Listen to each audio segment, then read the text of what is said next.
जय जगन्नाथ आपण मानू अन्नपूर्णा किचन को स्वागत।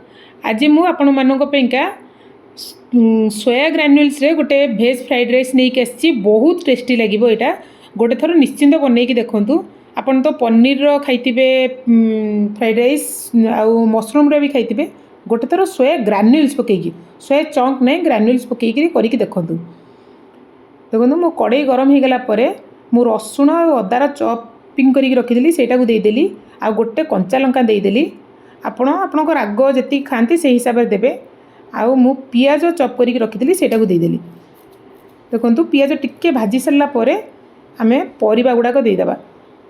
मु परिबारे मो पाखे थिला रेड कैप्सिकम येलो कैप्सिकम आउ ग्रीन कैप्सिकम आउ गाजर आपण पाखे यदि बीन्स थी सेटा भी देपारे आउ जदि बंधाकोबी थी सेटा भी देपारे किंतु मो पाखे नाला मुझे ऑप्शनल ना भी चलो।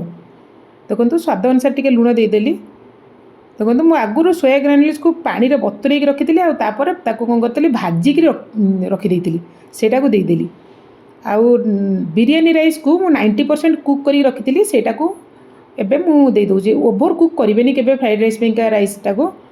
जदि आपण मानक मो रेसिपी गुड़ाक भल लगे प्लीज गोटे लाइक कर दिंतु, सब्सक्राइब कर दिंतु और शेयर कर दिंतु। आपण मैंने देखुंट किंतु सब्सक्राइब करना प्लीज गोटे सब्सक्राइब कर दिंतु ना एबे ही सब्सक्राइब गोटे कर दिंतु। देखो ये रेसिपीटा निश्चिंत घरे थे ट्राए करूँ। सब प्रकार सॉस पकईदेली मु चिली सॉस सोया सॉस आउ विनेगार पकईदेली। देखो फ्राइड राइसटा मोर होगा पूरा पूरा खिला खिला होती। आधे आपको साइड डिश भी दरकार पड़ोनी माने गोटे थर निश्चिंत थे घरे ट्राए करिक देखूँ। देखो मोर होगा बहुत टेस्टी होता थे निश्चिंत ट्राए करूँ।